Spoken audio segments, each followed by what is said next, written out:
Hi everybody, welcome back to Sprueverse, my scale model universe. People of Earth, welcome to part 7 of Build, the 1350 Enterprise refit from our friends over at Polar Lights. That's right. And this is the redo. If you've been following along, you'll know that we are getting dangerously close to actually being able to start really getting in the weeds on details, and I'm Aztecing already. I've focused on the secondary hull, and we'll talk about that in just a second, but I wanted to do some housekeeping coming out of the gate. If you recall from my last update, I was talking about these scrapers, and if these scrapers, and I got 2 of them as a gift. You get this blade, which has they're super sharp, and they're quite heavy, and you get an even thinner one on the other one. So you get these 2 blades, and if you recall, I said that, you know, when I was given them, that I was a little trepidatious about using them. I didn't know whether or not they would really serve a purpose for me. Well, it turns out that not only do you not know how to put them back in their covers, no, it turns out, there you go. Isn't it amazing? We're not making rocket fuel down here, folks, I promise you. It turned out that they are amazing, and I embarrassingly forgot this gentleman's name, and I said, give me a reach out if you're the one who gave me these tools.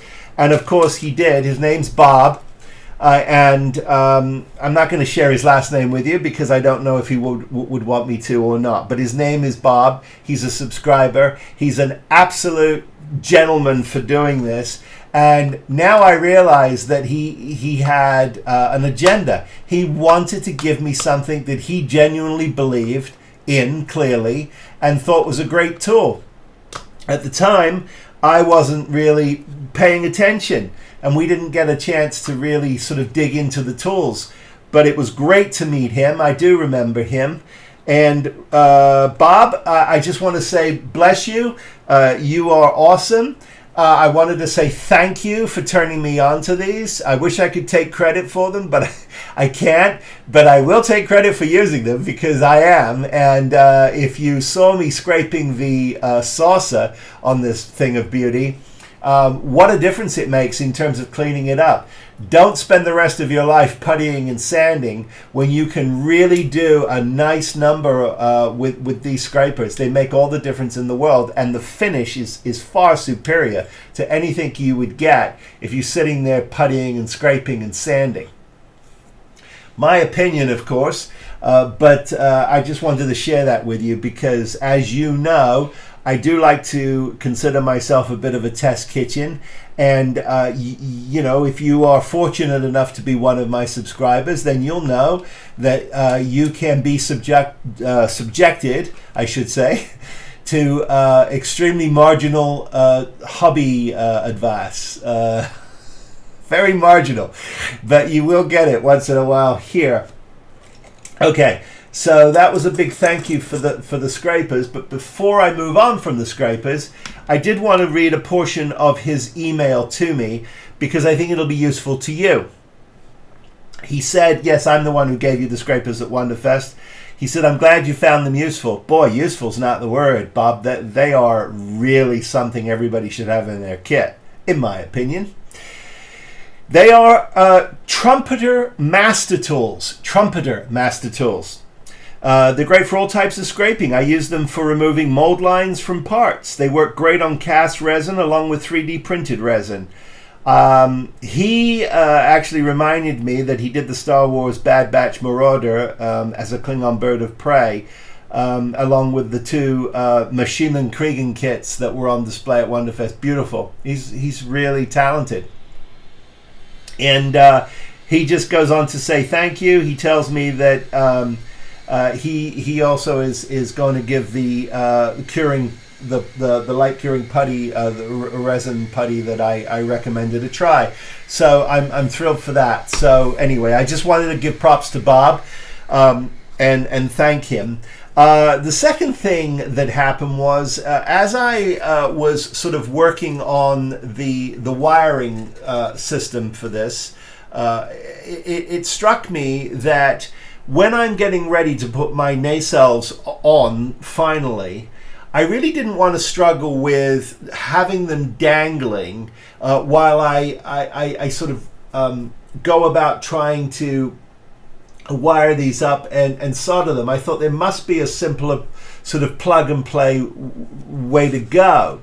And I was reminded by several of my dear modeling friends that Evans Design makes such a thing. I'm embarrassed to say, as much as I promote Evans Design, I did not know. And that's partially because I most likely did not spend enough time wandering around the site. But sure enough, they do. And here they are. Let me show you these. They are they come in individual packs, or you can get what's called a master pack that has it has the two-way and five-way splitters in them, and they are absolutely fantastic. So these are the I got these as 14 inches, and so you get these. This particular piece happens to be what's called the extender, so you can actually extend wires with them. You also get just your simple male and female two ways. Here they are. Let me get the extenders out the way, because you get all kinds of things in this pack. So those are the extenders. Here are the two-way splitters.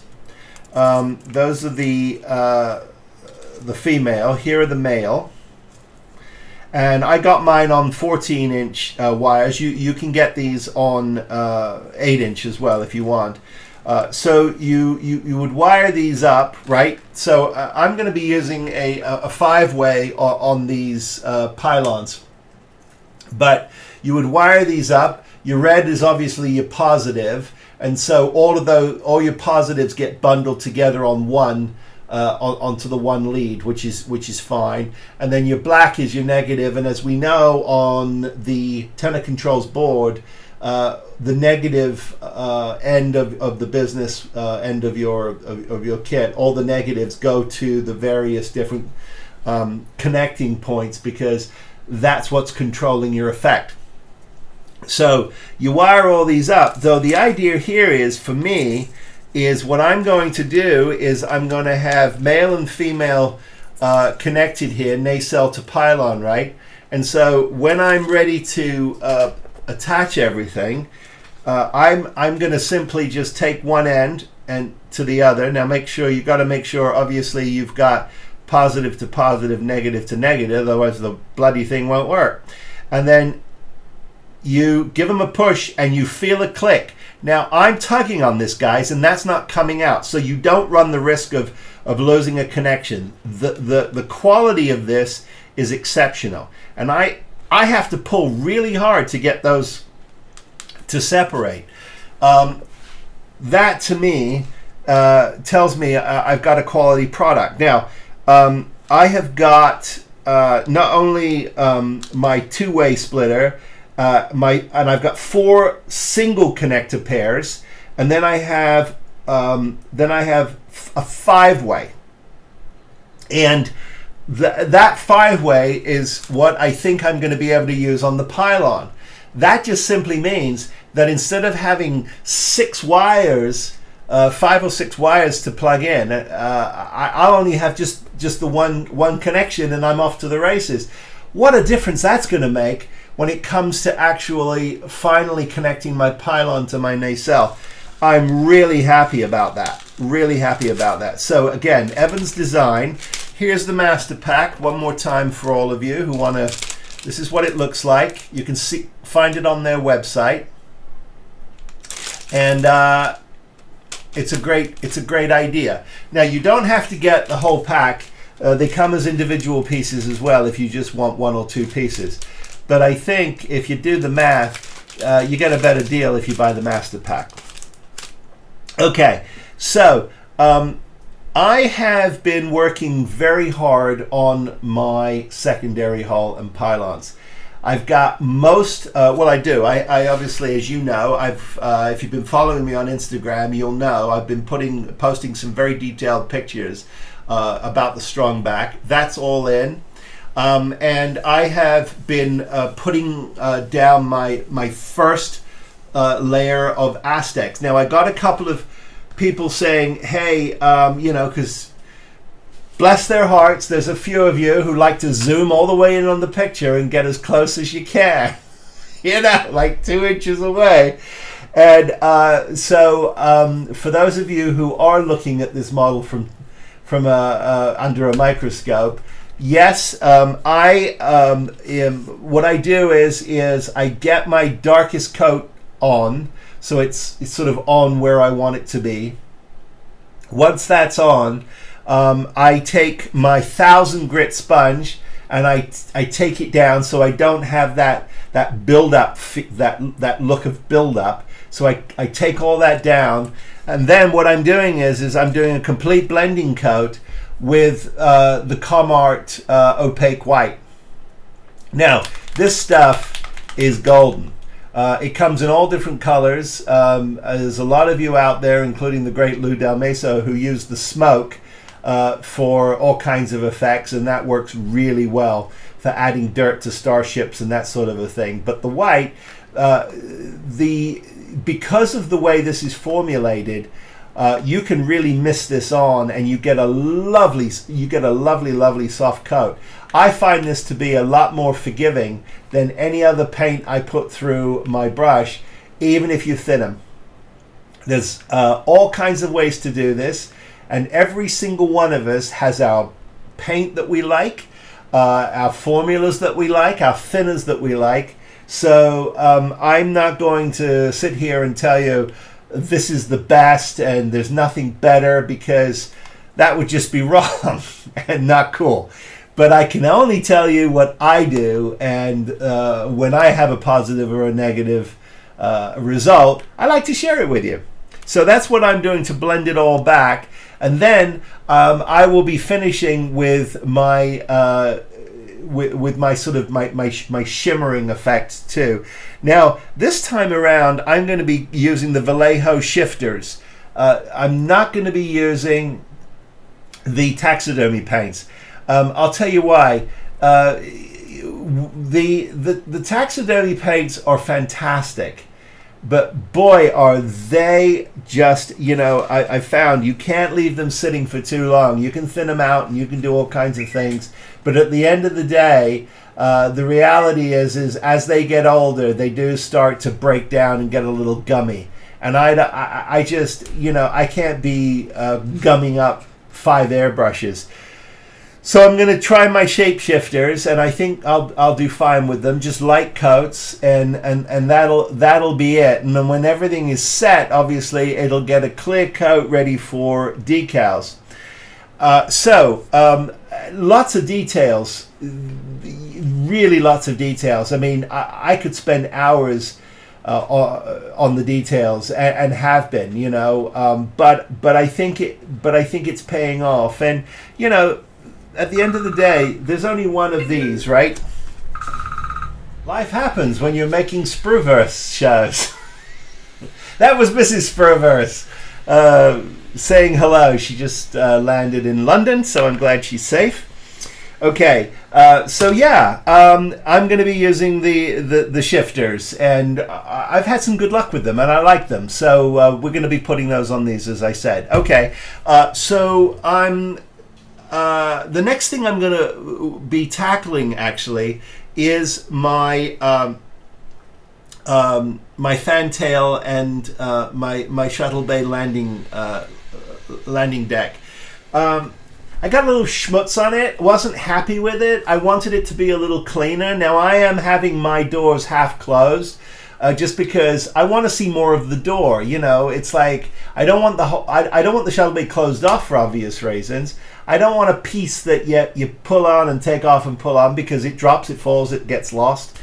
But I wanted them as if they're closing or opening take your pick. So you'll still be able to see inside my shuttle bay, but I wanted it to be a little more dramatic. So after looking at countless hours of shots of shuttle bays over the various episodes, I've come up with what I think is going to be a lot of fun. I'm going to just sand it down, clean it up. I definitely want to get I want to get some kind of a different landing pad kind of thing going on there, because the yellow stripe lines, it's just kind of boring to me. Newsflash, don't care if it's Canon or not, I just want it to look cool. So just be aware of that for those of you who go, hey, never seen that one before. But actually I'm taking it from the shuttle bay from what was the episode? It was Final Frontier, I think. Final Frontier, I think, was the shuttle bay detail that I liked a lot. Also, I've been watching the director's cut of Star Trek: The Motion Picture, getting a lot of detail out of that, and it's great to see the expanded version. It does feel like you're watching another show. So if you ever get a chance to watch that, or you have seen it, that's awesome, because I think it's worth checking out. Okay, so there you go. I'm going to clean up my shuttle bay, get that all done. I'm going to get my shapeshifter colors on.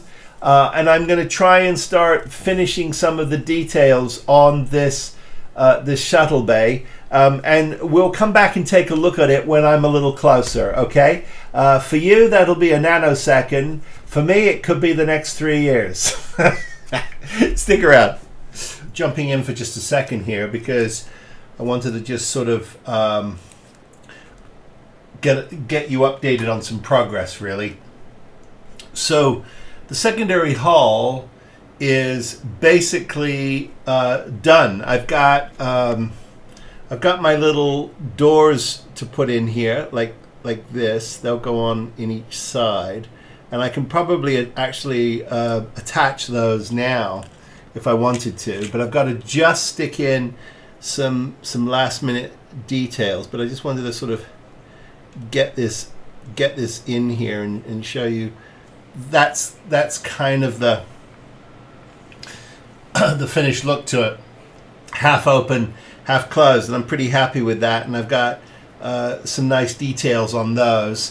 I've got a one more shuttle that's not lit, and some cargo boxes that I've painted that are drying, and I'm just going to dress those. So just so if you look in, you can see a few things, but nothing crazy. I've started to add some of the details to the top, the yellow details, and I've got all of my Aztecing done, as well as my pearlescent paint is on.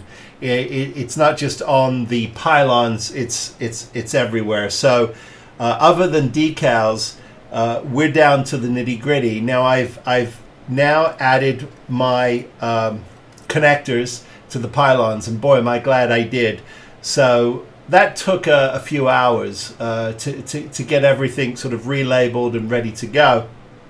But when I move on to my nacelles, I'll do the male plugs on the other end, and of course when I get ready to attach these, it's just a function of plugging everything in and off I go. It's going to make my life a lot easier, so I'm very happy I did that. It's a really nice piece of kit to have when you're doing complicated construction like this, especially towards the end. You want to make sure, that you're handling things as little as possible, and that you are clean and ready to go. So I'm very excited about that. I've got all of the masks off. I've given this a cloat. Remove the L and you get coat, and that's what it's got. It's got a clear coat on it of gloss, so we'll let that set up overnight, and that will be ready for decals when I get ready to do that. So I'm super happy with that. I'm going to leave the Arboretum masks on, obviously, till the very, very end, because I want to keep those windows crystal clear. But I'm pretty much there with this. So I'm super excited.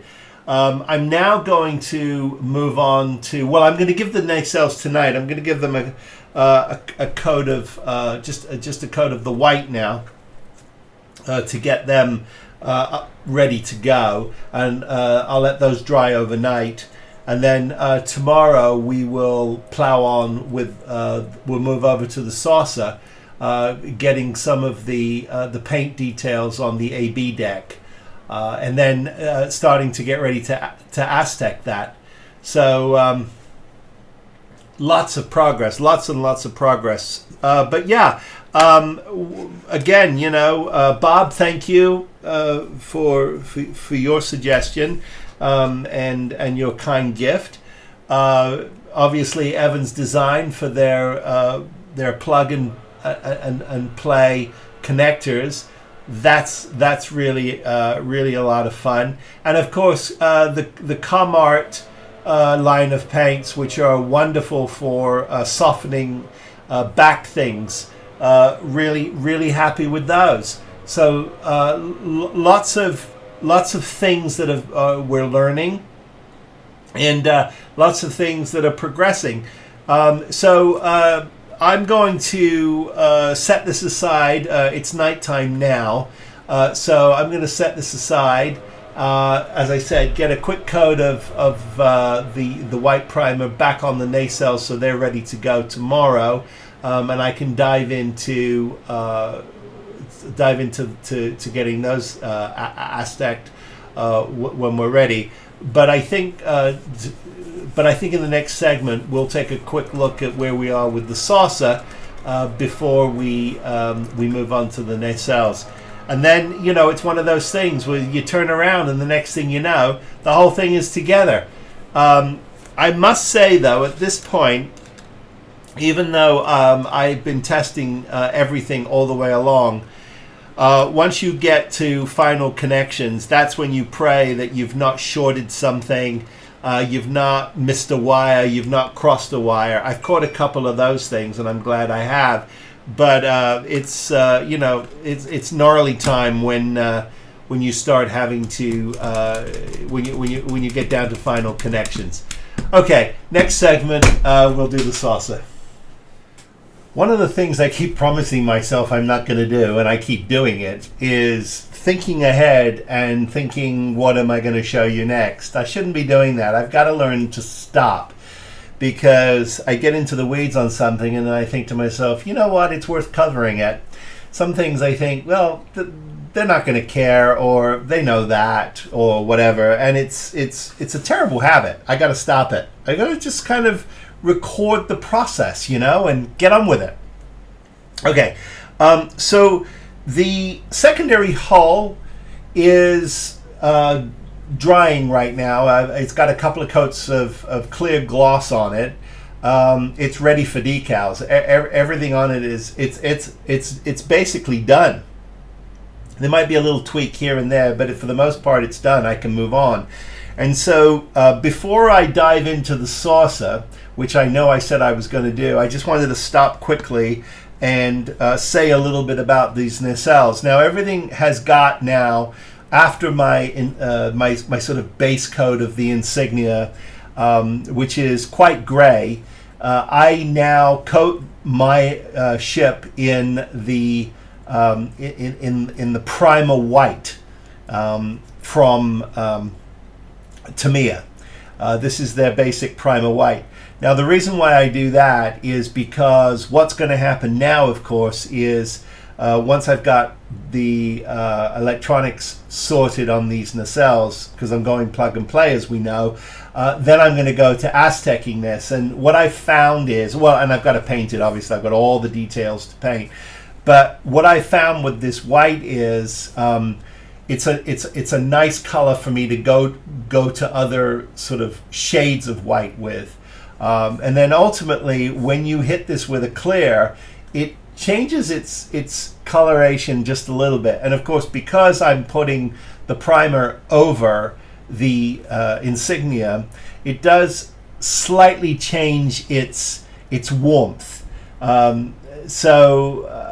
Anyway, I like it. The thing I'm always concerned about is making sure that it doesn't look like a toy. So that's always what I'm thinking about. Okay, anyway, so I've got these connector plugs that we've talked about. I'm now putting the male ones on. I use a little bit of shrink wrap. This is the 1.9 mil shrink wrap. It comes in a kit. I don't like this stuff. Often you get this in lighting kits. Here, let me show you. You get this in lighting kits, and it's not supposed to be crinkled up this way, and so it just makes it. I find it a little awkward. So I end up having to cut the pieces that have not been bent. You don't have to, but I just find that really annoying, and it's just a little thicker than I like it. I prefer this shrink wrap, which, as you can see, it's compared to this. You can see it's a lot thinner. It's a lot smaller. And what that allows me to do is it allows me to get a much tighter, cleaner cover on my connection point. So these are the connectors. Now I bought these with the 14-inch length. Obviously, you don't need 14 inches, but in your travels as you build kits, you're never going to really know what length you like, and I prefer to buy them longer than shorter because you can always cut them, but to keep adding to them, you do run the risk of a short or some other problem. And so what I've done is I have appropriately labeled everything, and it coincides with everything that has been labeled on the pylons. And so what we're going to do now is we're just going to connect all these up. And then all the reds go to the one red lead, because that's going to go to the positive side of the board. And it's the blacks, which on my board, they're identified by different colors. And I just know that the negative side of anything for me, that's always the black, is what you're connecting to. And so I know everything is labeled, so my C2 red will go to C2 red plug. And as long as you make sure, do not forget, because I tell you this because I've done it, right? And it's easy to do if you're not thinking. You've got to make sure that when you plug this into your female connector, which is on the pylon, that your black side goes to black and your red goes to red. The nice thing about it is, of course, if you make a mistake before you should always test it before you glue, you seal it up. But that's the nice thing about plug and play. You just unplug it and flip it. Whereas if you've soldered it and put a shrink wrap over it, it's a lot of work and time to have to go back and flip it. But believe me, I cannot tell you how many times I've done that. Okay, so I'm going to go ahead and install all of these. We'll take a look at what that looks like, and then we're gonna move on to the saucer, and I'm going to just talk a little bit about what I'm going to do first, because I'm going to be on the saucer for quite a while. And I don't think I'm going to spend that much time on this update on the saucer, because it's a lot to cover, but we'll see. Okay, so let me get these on and I'll show you what it looks like when they're all on. You don't need me to teach you how to solder something. It's just really I'm showing you my process here and the different stages that it takes to get this thing sort of sort of ready. I'm going to leave the nacelles to last, but I will be doing some painting as well. So while things are drying or what have you on the saucer, I can jump backwards and forwards because I've got a lot of details to pick up and paint on these nacelles. Okay, stick around. Let's see what this looks like. Well, that was an adventure. I'll give you the short version. I'm obviously putting the male plugs on the nacelles. I had already done the females, and I was just checking my labeling, and I realized that I had well, two actually, but the biggest offender was my strobes that are on the backs of my nacelles. I had marked as connector 3 white. They should have been connector 3 green. So I had that right on the pylon side. I didn't have it right on the nacelle side, and I'm thinking, how did that happen? And it happens, obviously. So what I did was, I got out Ralph's instructions and I troubleshooted. I checked my labels, and sure enough, I had labeled it as white instead of green. Now, you're probably saying to yourself, Phil, why do I care? Well, you should care because it's another example of how critical it is when you are working with lighting, and especially in a kit as complicated as this. Is even though I'm making this plug and play, once I have committed to actually gluing these nacelles to the pylons, they're not coming out. You could snap them out, I suppose, but you're going to break the pins, and at the end of the day, you're probably going to ruin your model. So even though I'm making this so that they can be unplugged, that's fine for testing it. But once you're committed to it, and there's no turning back. So that is why you should care. And it's just another example of what happens when you're not paying attention. So. Anyway, I share all of this with you because literally from the last segment to this segment, it should have been 40 minutes, half an hour, 40 minutes for me to put this together. It took another hour for me to troubleshoot and make sure everything was correct. Now everything is correct. We're good. But I want you to see this because, here they are all ready to go. So they just need to be plugged in. I've done both sides. This one I've tucked in already. And I will, I'll make sure that it's tucked in, super tucked in, so that when I'm ready to slip these on, I will plug them in. I'll push them into both the pylon and the nacelle, and I will be good to go. So, I'm super happy with this. They're nice and tidy. Everything is ready to go. And the next step for these nacelles is to start getting some detail work on them.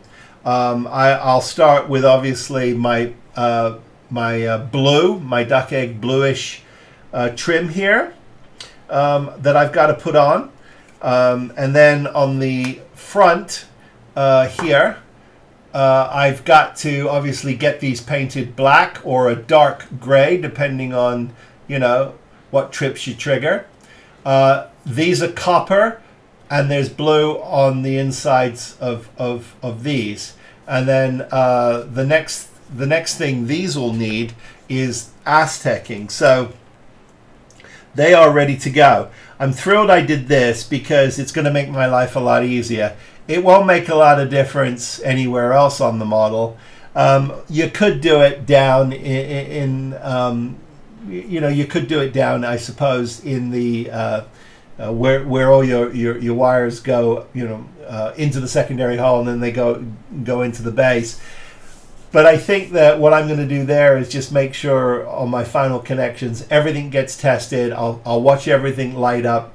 It won't be on the board, it'll be individually, but I'll watch everything light up, and at that point I'll know that I've got everything connected, and then I can do final getting the saucer and neck attached and the nacelles attached. But we're going to do a bulk of the work, obviously, on the bench. Some of the detail work I'll do when I'm absolutely finished. Maybe a few of the decals will need to go on at that point. But I think now it's just down to painting on these, and of course the Aztec work as well. So I want to quickly bring back the saucer. We're going to talk about that for just for a few minutes before we conclude this update. Okay. The saucer. I'm going to start with the bottom of the saucer. Then I'm going to do the neck, because remember my neck's attached to my saucer. We'll see it in a minute, so don't worry, I'll show you that. And then we're going to flip it over, and we're going to do the top. But we won't do that until we've done all the Aztecing. We'll just completely finish the bottom of the saucer, get that out of the way, and then we can flip it over and concentrate on the front side. To start with, if you're playing along, this is the lower sensor array, and it has apparently, according to the good people at TrekModeler.com, which is where this reference guide comes from, you've got a lot going on. Actually, you've got all these sort of grays. You've got grays and whites.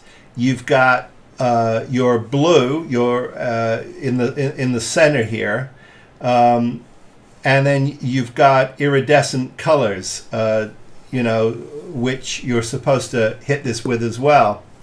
So you've got a myriad of things going on here, and then of course the spotlights, the emitters have to be gray, but then there are light blue and dark blue panels.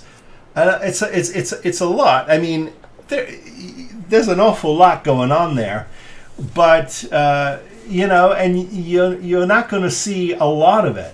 But you know what? It's how the ship should look, and that's why we're going to do it. So I'm going to set that aside for a minute. Here is the piece that we need on Lou's masks. It's down here in the corner. So that's what I'm gonna just cut this out, and then remember, basically what these are stencils. So that's kind of the way you have to think about them. They're stencils, and so I think it's sort of the easiest way to think about them, really. And there thems are, as we like to say. So here's the saucer, and I have deliberately made this white so that when I go to put on my masks, I can go back to my insignia white or even a light gray, and that will help give me the details that I'm looking for. So I am going to go ahead, and I'm going to what I'm going to do is I'm going to put these masks down, and I'm going to that's the bit that will remain white, and then everything else that's exposed will be gray. So I have to, once I've masked this up, I have to then tape this whole area so it remains clean. And then I think once we've done that, we'll go ahead and we'll finish this circle here, right here. That's not helping you, is it? There we go. This circle here, which we want to be in the powder blue, and this top one, top dome, we want to be in the gold. So there's quite a lot going on, but it should all make sense once it's sort of masked up and shot. So that's what I'm going to start to do. And then after I've done that, I'll go back to the neck. I will get the turbo lift put on, the light blue that goes around the base of the neck and the spine will go on. We'll detail out the phaser banks here, or photon torpedoes. They'll go on, and then we'll do the final details on the bottom here, and then we will also work on these panels here. You can see these panels, and they need to be darkened up, and so we'll get to those as well. So there's quite a lot to do, and then of course our thrusters need their yellow markings, and we'll get all that done. So we're really going to concentrate on the bottom of this saucer, and that will allow us to then flip it over and concentrate on the top. If you want to see a complete breakdown on how to put loose masks down, in the first go round, I covered this in sections 8, 9, and 10 in great detail, with Lou actually at the helm here at Sprueverse Studios.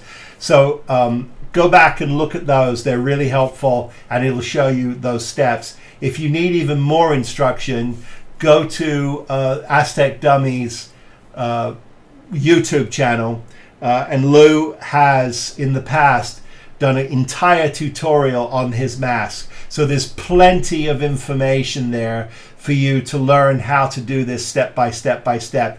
Take your time, and you should be absolutely fine.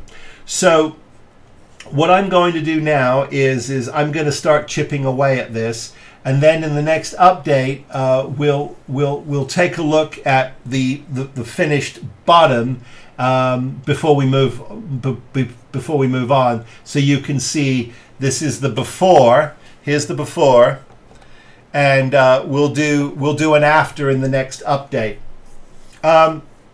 So I think that'll do it for now. There is